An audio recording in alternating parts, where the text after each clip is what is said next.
Good morning, and welcome to our Sunday worship service. I'm Catherine "Cat" Clancy, and I'm your celebrant this morning.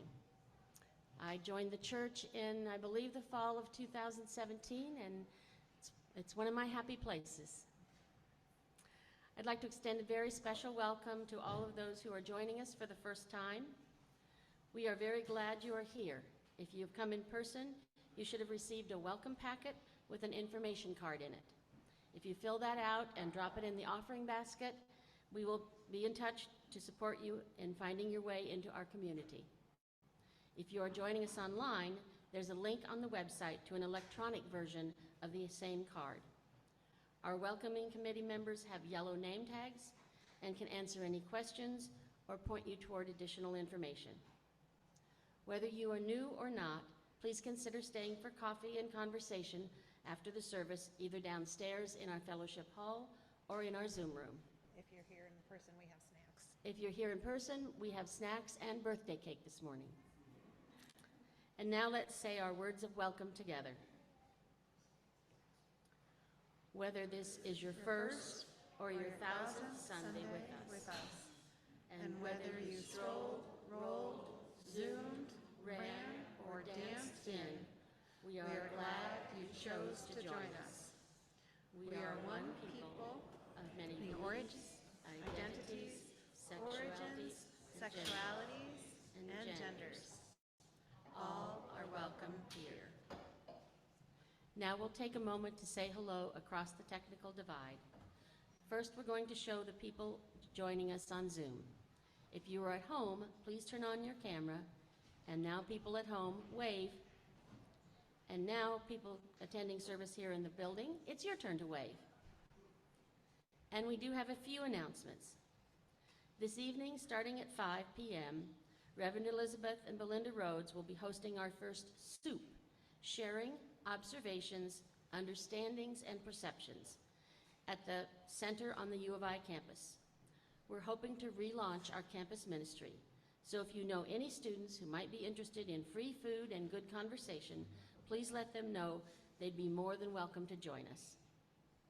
Next Sunday, there will be a new to UU workshop and light lunch after the service, starting at about noon downstairs in our fellowship hall. This is a great opportunity to learn more about Unitarian Universalism and how to get involved in the community.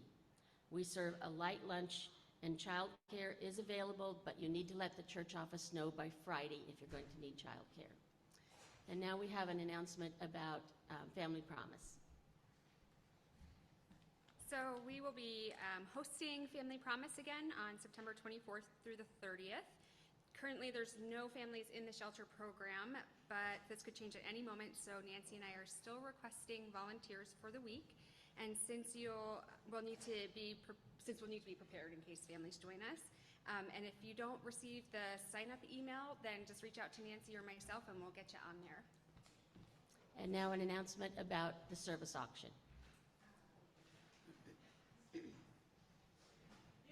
I'll just do it, yeah. Keep it brief. We had a surprisingly successful service auction. Mary did just a very informal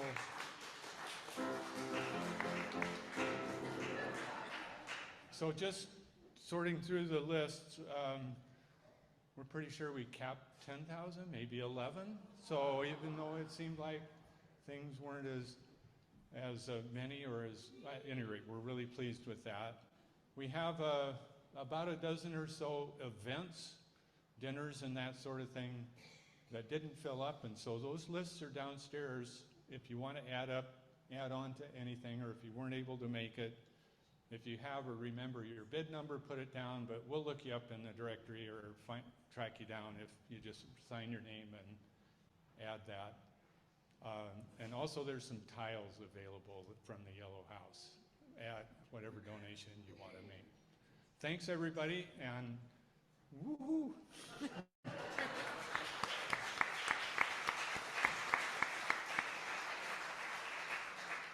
Here end the announcements. And now we do our territorial acknowledgement. We preface our service by acknowledging our church was built on the ancestral homelands of the Nimipu, called Nez Perce by the French-speaking traders, the Palouse and the Shishunts, called the Coeur d'Alene. Let us pause and remember that we live on ground that is sacred, ground that was stolen, ground that cries out for justice and for responsible stewardship. May our remembering help us to find the courage to do our part to restore wholeness to the earth and all her peoples. We are hoping that people joining us via Zoom have a chalice or a candle to light and something to light it with. Let us light our chalices together.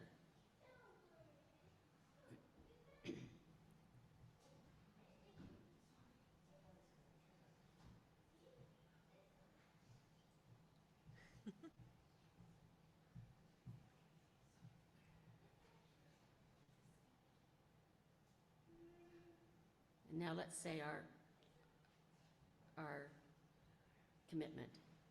In the light of truth and the warmth of love, we gather to seek and seek to share.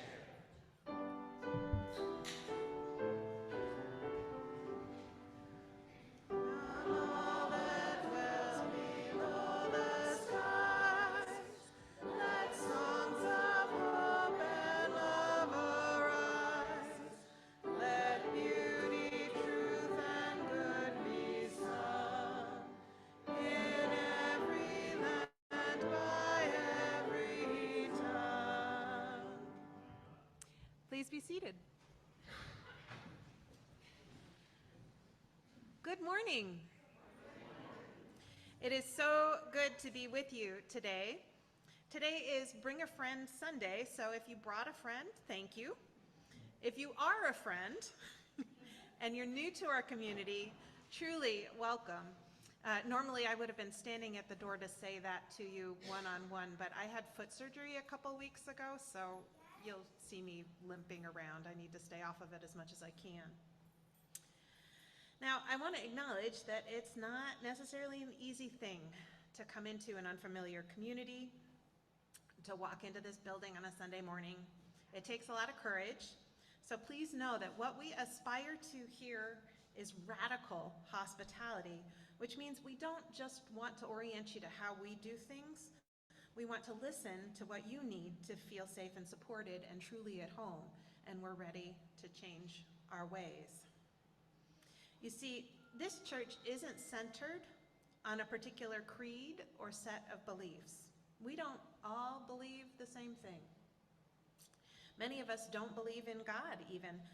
We do believe with Henry James that three things in human life are important. The first is to be kind. The second is to be kind, and the third is to be kind.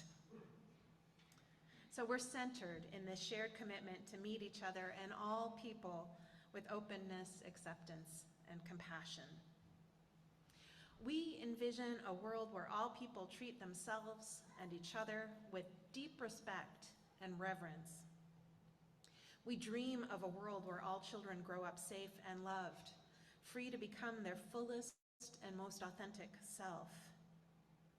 We imagine a world where humans are able to live in harmony with one another and with the natural world. More than that, we commit to working to create that world, even on the days when it feels impossibly far away. So whether you choose to become a part of this wild project or not, I hope this morning sparks hope and joy. I hope you find the peace that comes from knowing that you are beautiful and blessed just as you are. Let's begin our time together by singing Morning Has Come. This is number 1000 in the teal hymnal, or the words will be up on the screens. And you're welcome to rise in body or in spirit.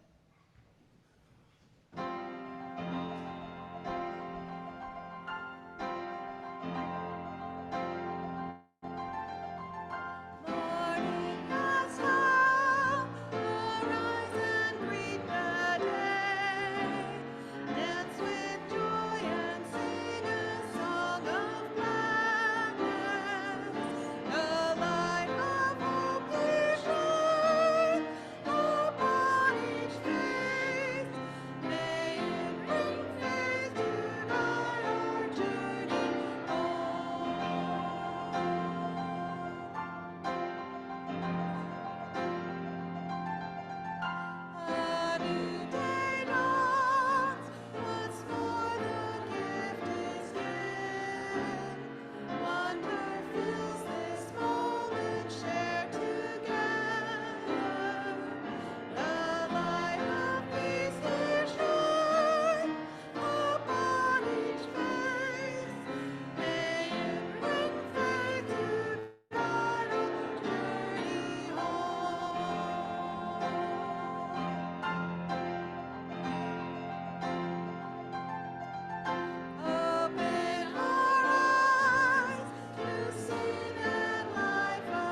Thank you.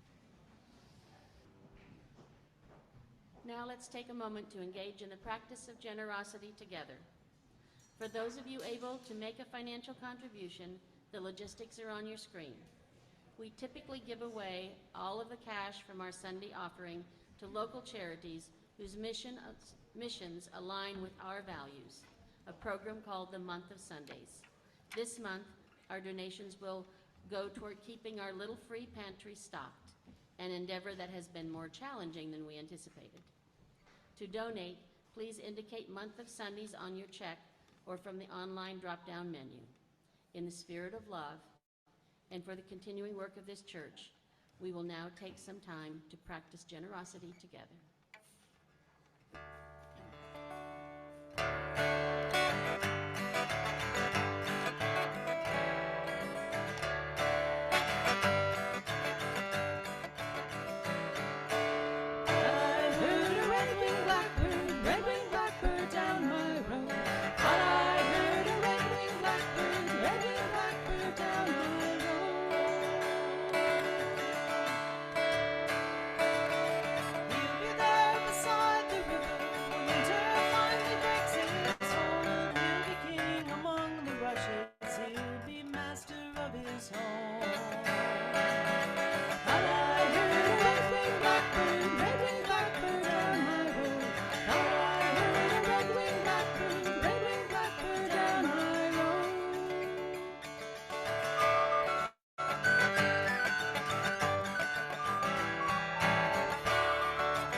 Janet Anders and Karen Launchbaugh. Janet Anders and Karen Launchbaugh. Thank you guys so much for coming to play. So can I ask somebody to light the blue flower candle for me?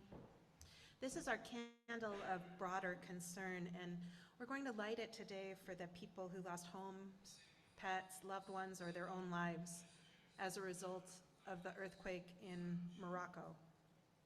The death toll is over 2,000 and still rising. The devastation is very hard to imagine even. So let's breathe together. Breathe in the pain and tragedy, and breathe out peace.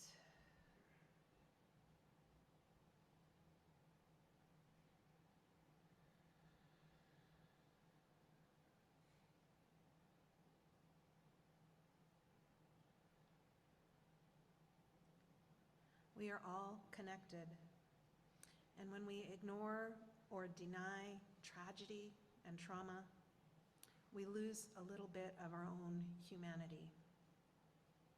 So may we keep our hearts open in the face of tragedy and disaster. May we continue to affirm the sacredness of all life. And now I'll invite Elizabeth forward to lead us through the sharing of joys and sorrows. Meditation or prayer. So let your body relax. Perhaps put your feet on the ground, whatever feels good. Take a few deep breaths. Be here now.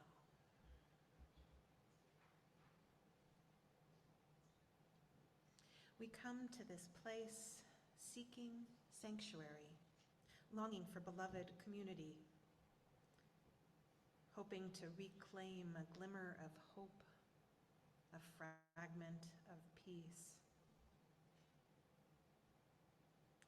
We come seeking, and we find ourselves, for wherever we go, there we are. There we are, with all of our imperfections, frailties, our mistakes, our wounds, and our scars. There we are in all our glory, all our grace. Beautiful beyond words, perfectly imperfect, each and every one of us. So can we rest just for this moment, secure in the knowledge that we are held, that we are whole, that we are precious, that we are enough, that we are loved just as we are. Let's rest in the silence together.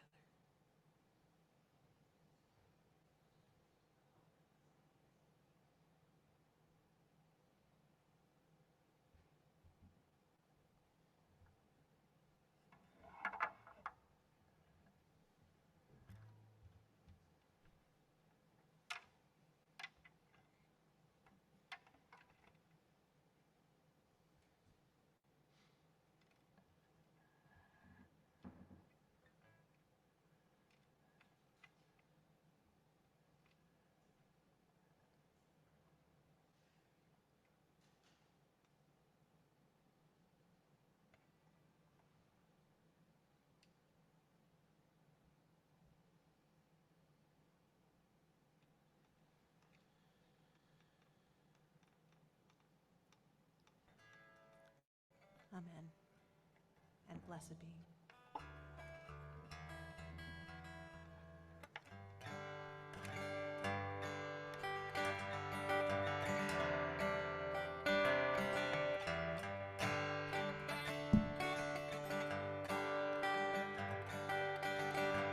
I am told it's a hard life. I am told it is lonely out here. But it's too late to turn back now. I must follow this path with cheer. But at night I lay down aching for some place that I'd rather see. It's all that I have, it's all that I am, and it's all that I'm likely to be.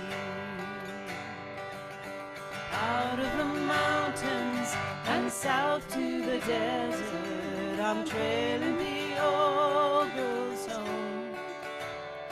I am following paths laid down long before me. I'm following home.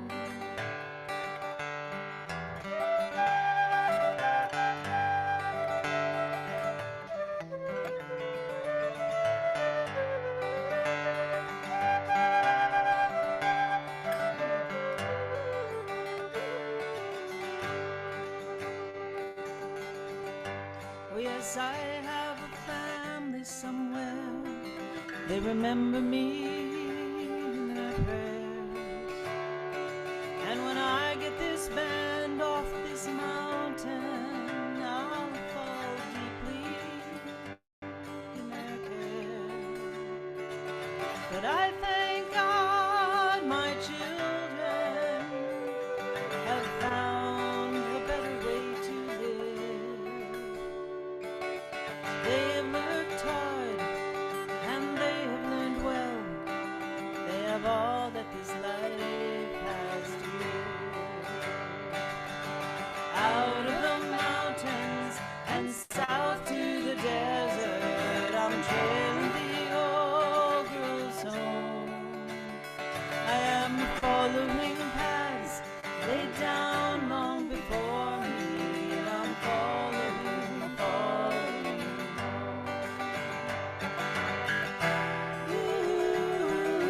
Ooh, time is passing slowly, quickly. Oh,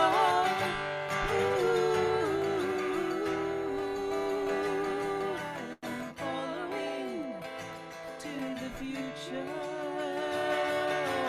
Out of the mountains and south to the desert, I'm trailing the old girl's home.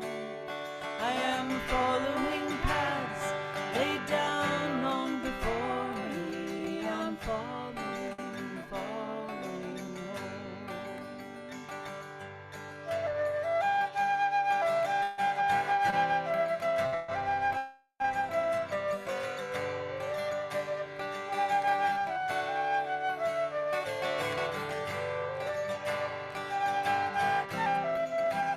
I am following home.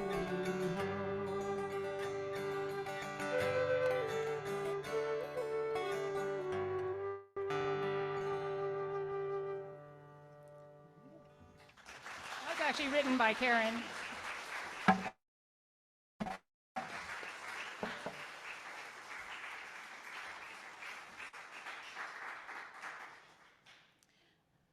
Our reading this morning comes from To the Point 15 elevator speeches. And if you're not familiar with what an elevator speech is when somebody asks you what Unitarian Universalism is on the third floor, you have to be able to answer before the elevator gets down to the bottom floor.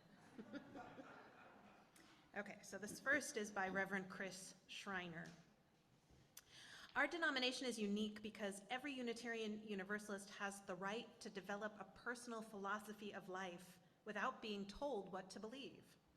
We can learn from all philosophies and religions, and also from science and the arts.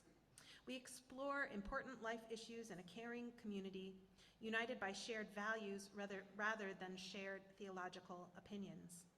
And no matter what we do believe about theology or philosophy, we try to live a good life and leave the world better than we found it. Unitarian Universalism is a covenantal, not creedal faith. That means that although we may believe differently, we come together to search, grow, serve, and minister. Francis David said it best: we need not think alike to love alike. Both Unitarianism and Universalism sprang from liberal Christianity. Unitarianism speaks to the nature of God as one, holy, transcendent, immanent, whole mystery. Universalism speaks to the nature of our relationships with the divine, with ourselves, with each other, and with the planet we call home.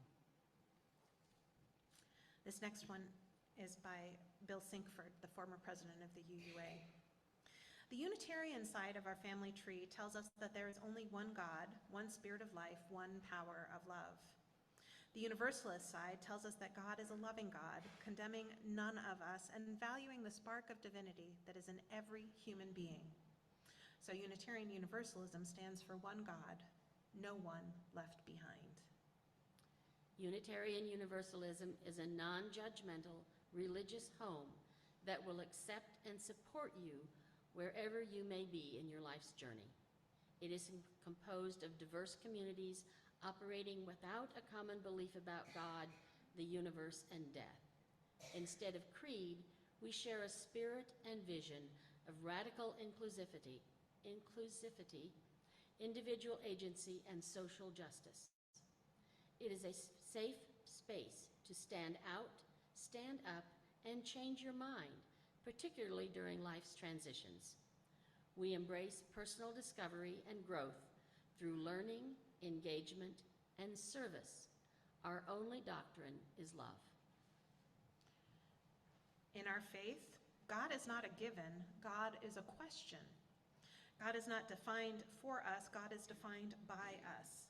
Our views are shaped and changed by our experiences. As we grow, our faith grows. We struggle with what it means to be alive and yet have to die.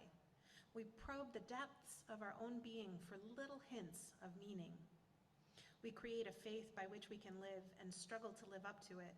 Throughout, each of us is fated to travel his or her own path. In the larger sense, we've chosen to journey together because we find that it is helpful. We find that it is good. That's Forest Church. It is a blessing you were born. It matters what you do with your life. What you know about God is a piece of the truth. You do not have to do it alone. Unitarian Universalism is a big faith, and we have a big message that there is one spirit of life that moves within and between us and calls us to care for each other.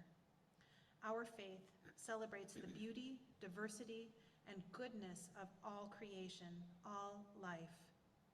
We believe in love and compassion for all, and in using our best learning to make the best choices we can. Our faith is not interested in saving your soul. We're here to help you unfold the awesome soul you already have.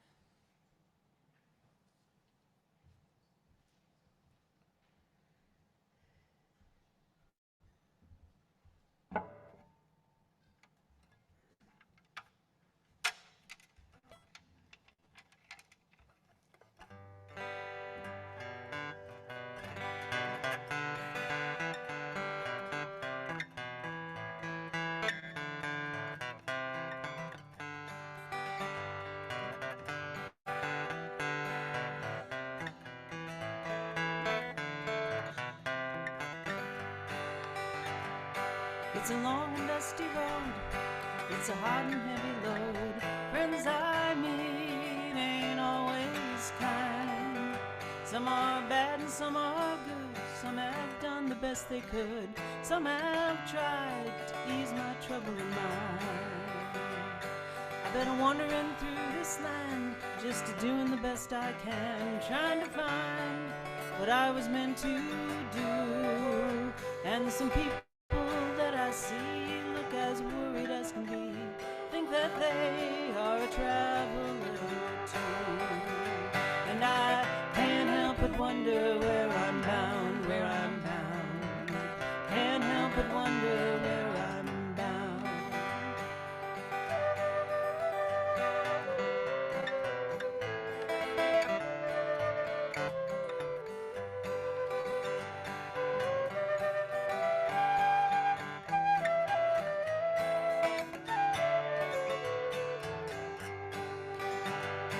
Well, I had me a buddy back home. He started out to roam. Think he's out by the Frisco Bay. And sometimes when I've had a few, his old voice comes ringing through. I'm going out to see him someday. 'Cause I can't help but wonder where I'm bound, where I'm bound. Can't help but wonder where I'm bound.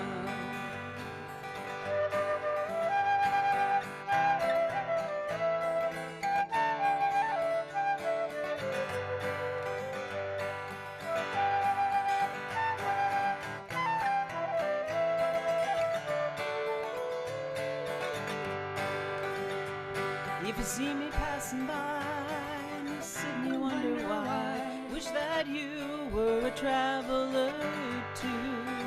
Or nail your shoes to the kitchen floor, lace them up and bar the door, and thank your stars for the roof that's over you. 'Cause I can't help but wonder where I'm bound, where I'm bound. Can't help but wonder where I'm bound. And I can't help but wonder where I'm bound, where I'm bound. Can't help but wonder where I'm bound.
one heresy isn't enough.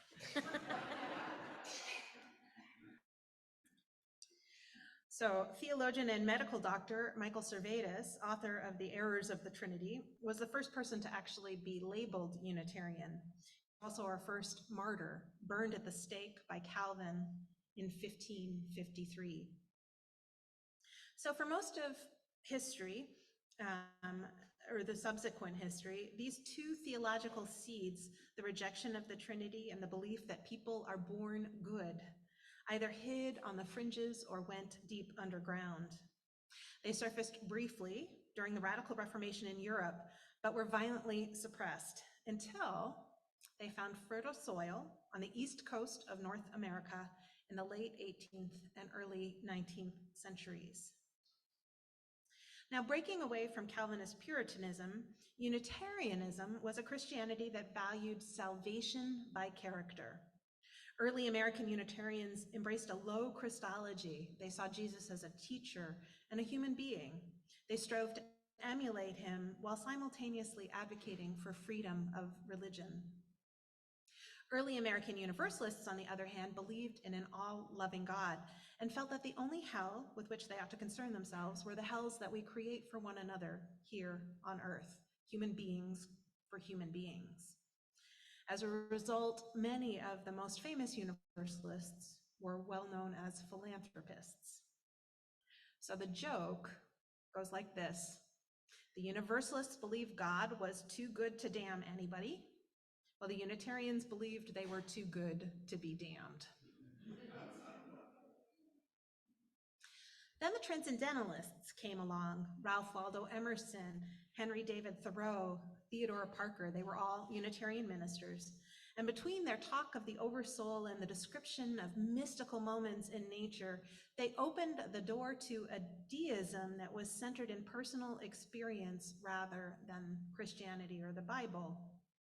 Meanwhile, the influx of newly translated scriptures from other world religions, the Bhagavad Gita, the Quran, led both Unitarianism and Universalism to evolve in ways that took us further away from our Christian roots. Humanism, the belief that religion is created by human beings rather than divinely dictated, became a central tenet in both denominations. In the years since, our faith communities have been enriched by women's spirituality, neo-paganism, New Age thought. We've welcomed multi-faith families and individuals, people of Jewish, Hindu, Muslim, Baha'i, Sikh, and Sufi heritage, and they've brought and shared their traditions and cultures with us.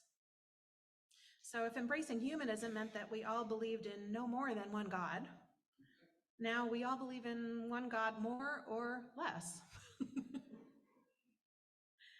The two denominations merged in 1961, combining the intellectual rigor of the Unitarians with the deep compassion and commitment to social justice of the Universalists.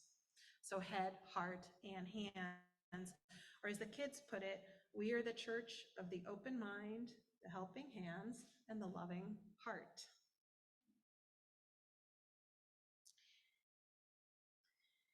An open mind is first and foremost a non-judgmental mind. We embrace the truth that everyone gets to have their own individual perspective, their own set of life experiences, their own unique identity, their own faith path. We try to respect one another regardless of our differences of opinion. We believe everyone has something to offer. Every relationship we have the opportunity to establish gives us fodder for growth and exploration. You don't have to check your ideas or opinions at the door. In fact, when it comes to spiritual questions, questions that by definition don't have easy answers, like where do we come from? Why are we here? What happens after we die? The watchword is that the best we can hope for are answers that are somewhat adequate for now. SAN. As for our helping hands, Unitarian Universalists take social justice seriously. Our values are clear. We support human rights for LGBTQIA+ folks and everyone else. We believe in bodily autonomy for pregnant people and everyone else. We work to understand and dismantle racism, ableism, and other forms of oppression. We're concerned about the impact of global climate change and are working both to mitigate and prepare for the inevitable consequences. We put our time and our money where our values are, from providing food to hungry kids every weekend all summer long, to hosting homeless families, to stream cleanups and more. Unitarian Universalists show up and we get stuff done, especially the UUs here in this congregation. I remember going to my very first rally after I'd moved here to the Palouse. It was organized by the Brady Foundation to express support for common sense gun reform. There were maybe 80 people there, and as I looked around, I have to say at least 60 of them were members of this church. Our helping hands reach out not just into the wider community, but to members of our community, our church community, that are in need. So if you're hurting or struggling through a loss, an illness, a divorce, or some other kind of trouble, again, we show up. Unitarian Universalists show up. We bring casseroles, we give rides, we clean up lawns, we help with paperwork. I've been incredibly impressed at how well people take care of each other in this congregation. Then there are our loving hearts. We love everybody, no exceptions. And I'm not talking about a wimpy hearts and flowers kind of love that goes away when the going gets tough. I'm talking about real life love with messiness and ambivalence and confusion and frustration. Loving everyone, no exceptions, is actually kind of hard. It's complicated work. When we say we affirm and promote the inherent worth and dignity of all people, that includes people whose values seem to be the polar opposite of our own. It includes people who cause or have caused great harm. We're not allowed to assign difficult people to hell. We're not allowed to discount or dehumanize them, so we just have to wrestle with our feelings until we can find a way to stay connected. I wish I could say I've mastered this. I haven't. I think this is the work of a lifetime. Now, loving someone doesn't mean we don't hold them accountable for their actions. It does mean that we strive to find processes of accountability that respect the basic humanity of the person being held accountable. And when we're the ones being held accountable, when someone points out that we've made a mistake or fallen short of our highest aspirations, we strive to see that as a gift, as an opportunity to learn and grow. Now, you should probably know that every Unitarian Universalist congregation is unique. We're organized around the principle of congregational polity, which means that the decision-making power lives with the people, the members of each congregation. Congregations vote on which minister to call, what to do with their building and their money, and more. Our headquarters, the Unitarian Universalist Association, exists to serve the congregations, not the other way around. Now, we're all different. We're different because we're made up of different people. And interestingly, a survey of Unitarian Universalists across the country revealed that our most sacred ritual, the one practiced in almost every congregation, is coffee hour. Coffee hour. So why is it that Kat is having such a hard time finding people to sign up to make coffee?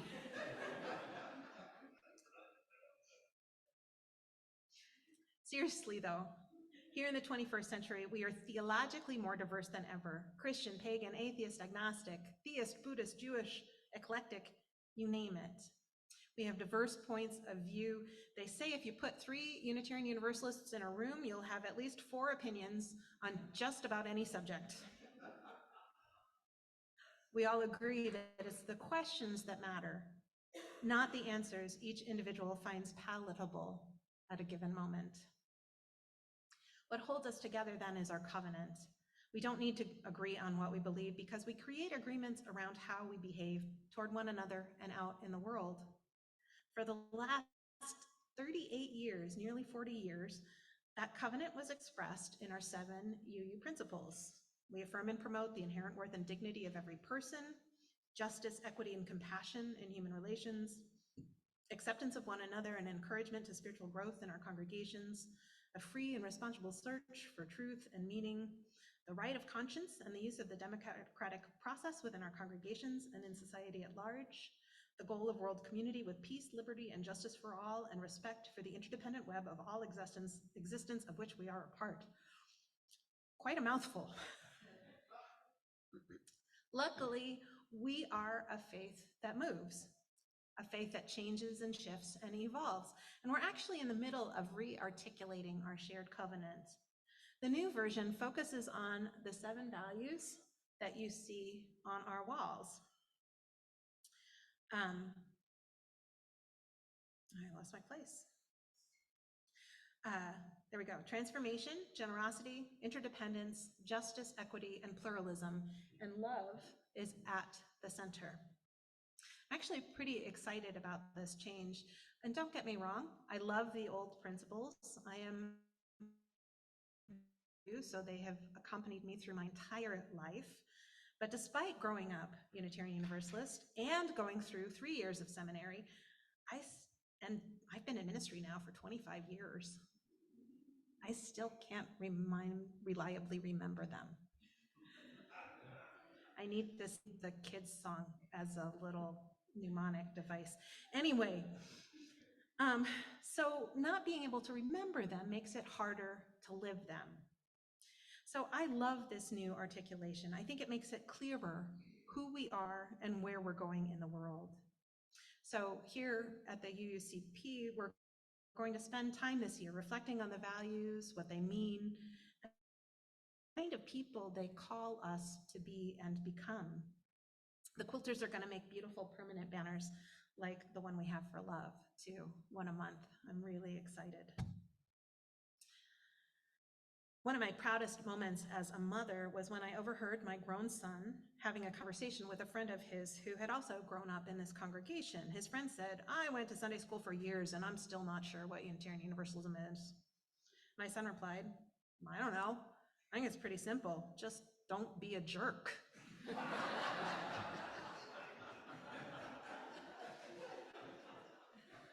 Or to phrase it positively, be kind and be kind and be kind. Which may sound simple, but that doesn't make it easy. See, to be kind isn't synonymous with being nice. Kindness is a little more demanding. It requires that we see and treat everyone, including ourselves, like holy beings, worthy of respect and care. Niceness urges us to just do what we need to get along. Kindness asks that we speak and hear hard truths, that we change our behavior in response to relationships, to new insights. Kindness encompasses healthy boundaries. Now, the data the Pew Foundation collects on American spiritual life shows that the fastest growing faith these days is the nuns. And I want to be clear, I'm not fundamentally opposed to the secularization of our world. I kind of think that the role of religion in society might be analogous to that of a good therapist. The goal is to work yourself out of a job. You want to graduate your clients from therapy. I think it would be amazing if everyone was able to maintain spiritual equilibrium without being a part of if we felt such a strong sense of connection to our neighbors that no one was ever lonely. If the world were at peace, if every child grew up safe and loved, perhaps we wouldn't need church anymore. But we're not there yet. Every day, approximately 25,000 people die of hunger. Every day, gay teenagers are attempting suicide because they've been bullied or told by their parents that who they are is unacceptable. Every day, people are being discriminated against because of the color of their skin. Rates of depression and anxiety in the general population, and especially among young adults, are incredibly and unacceptably high. The distribution of wealth is more unfair than ever. I could go on and on and on and on and on. My point is this: the world is hurting, and this hurting world needs people who are wise and resilient and compassionate and courageous, and it's nigh on impossible to stay feeling wise and resilient and courageous and compassionate in isolation. We need each other. We need community, people to lift us up when we're feeling low, catch us when we're falling through the cracks, cheer us on when we're doing something hard and important. We need people to tell us gently when we're on the wrong track. We need people to know us, love us, and accept us. We need a place where we truly belong. This is that kind of place. This is a place where each and every one of us can truly belong. It's filled with incredible people, and we bring out the best in each other. What we do matters. So whether today is your first time here or your 1,000th, thank you for being part of what we're creating together. So be it, and so may it be. Let's sing together hymn number 1028, Fire of Commitment. Again, this will be in the teal hymnal, or you can read the words on the screen.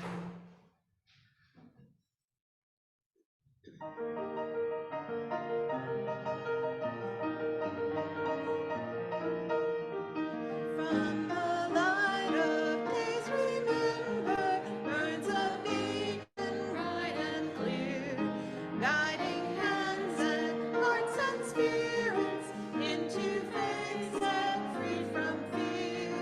When the power of commitment sets our mind and soul ablaze, when our hunger and our passion meet to call us on our way, when we live with deep assurance of the flame that burns within, then our promise finds fulfillment and our future can begin.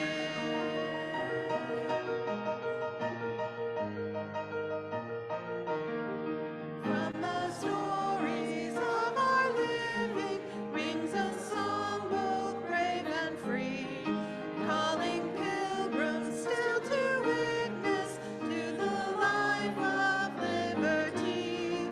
When the fire of commitment sets our mind and soul ablaze, when our hunger and our passion meet to call us on our way, when we live with deep assurance of the flame that burns within, then our promise finds fulfillment and our future can begin.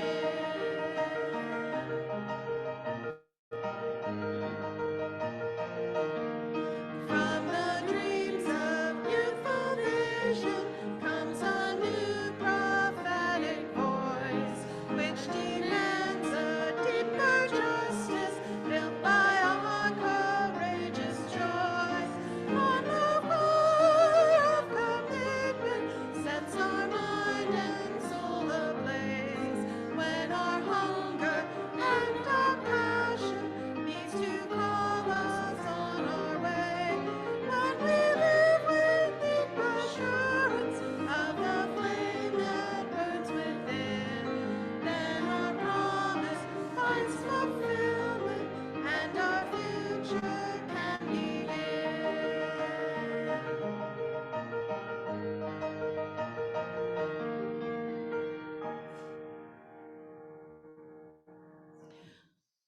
Our closing reading is Worthship by Charles Thomas. You can sit down or keep standing, it's pretty short. Words of worth rebound, resound, walls cannot hold the melody, the song igniting fires, hearts in motion, emotion not alone, evolving into revolution, into action, for each one in the world feeling alone, unknown, reaching to the root, the radical source, love. Let's sing together our shared benediction, There is a Love.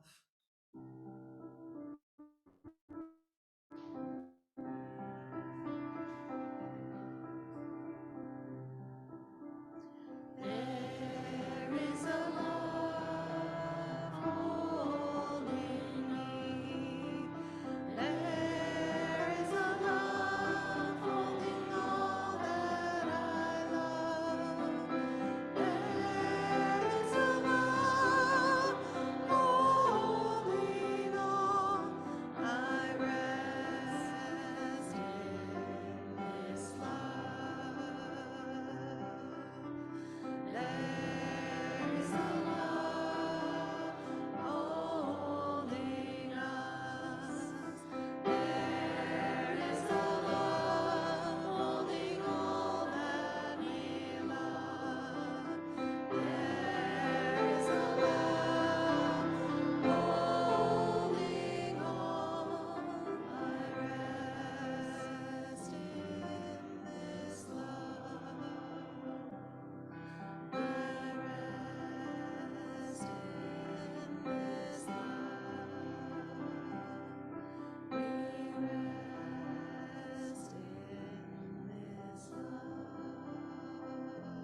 Please join me in our words to extinguish the chalice. Michael, would you put it out for us? We extinguish this chalice that it might glow gently in our hearts. May it light our paths as we leave this place. May it guide our way until we are together again. Beloveds, what we do matters. And I'm so glad, so glad I have the privilege of doing it with all of you. Go in peace. Come back next Sunday.